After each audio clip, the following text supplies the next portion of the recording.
things: what's going on and what possibly can be done about it. I'm trying to get that opinion across, not only here but in several countries. If everything works, and you have to wish me luck for that, then maybe by the end of 2018, one can say globally that here is what teachers have to say. And they are not just teachers from this country or that country, they are teachers from everywhere. Hopefully that might kind of incite governments to start looking at change quite seriously. So firstly, when we look at future, we generally talk about future of anything as a series of cause and effect.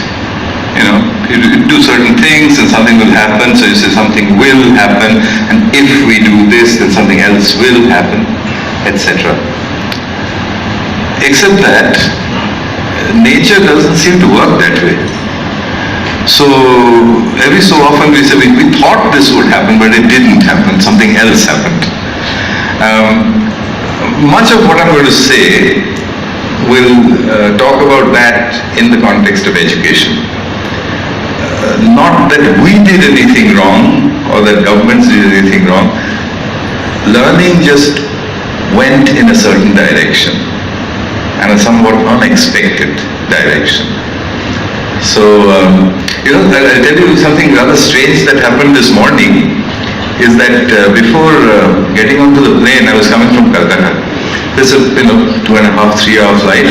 So I bought myself a book by an author called Matt Ridley, who was quite well known about 15-20 years ago for a book called Genome, where he had explained in common people's language what genetics is all about. So this book by Matt Ridley is only 2 or 3 years old now, and it's called The Evolution of Everything. So I found the title intriguing, and inside that there were several sections, and one of them was the evolution of education.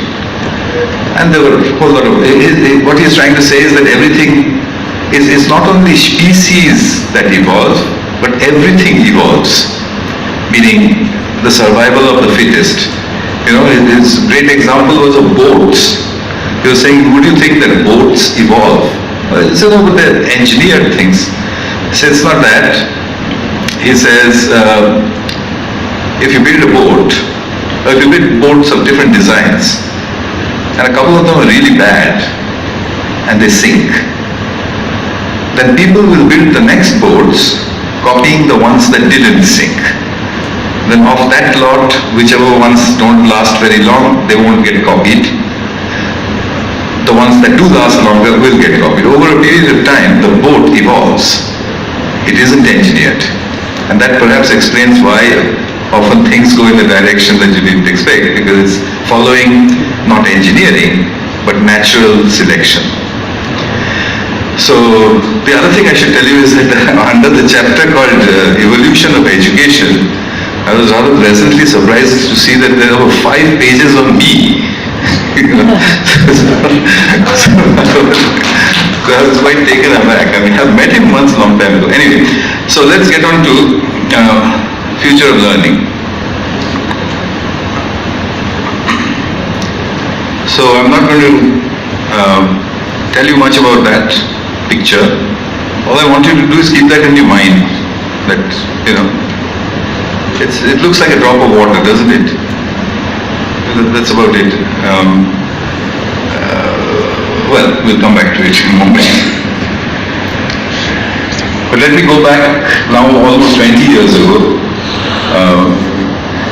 to 1999, to the 1999 experiment, which at that time we couldn't really explain, and I don't think I even understood what that experiment was trying to tell us. What was the experiment? The experiment was, what would happen if you take a computer,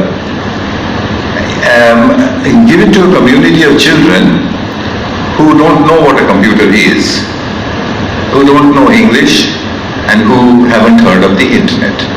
Very difficult to find such a community today, but 20 years ago they were common. There were many slums and villages where this was true. So the experiment was, what will happen if you give them a computer?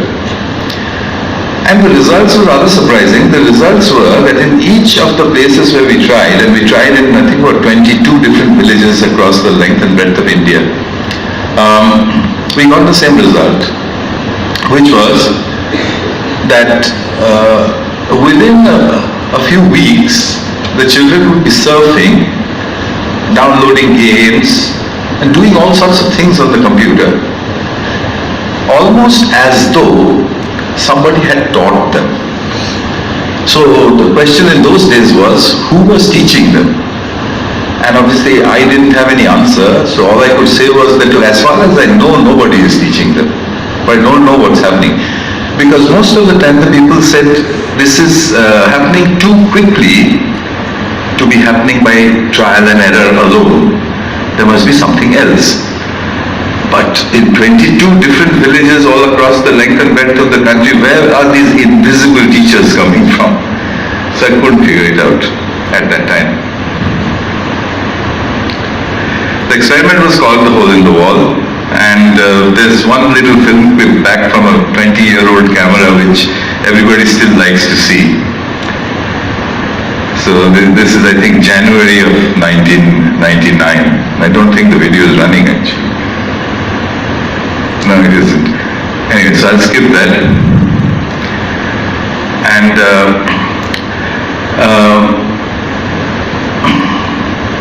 so basically what we found from that experiment is that if you have groups of children, unsupervised groups of children, given access to the internet in a free and safe and public space, seem to be able to pick up how to use the computer and how to use the internet in their own way, on their own.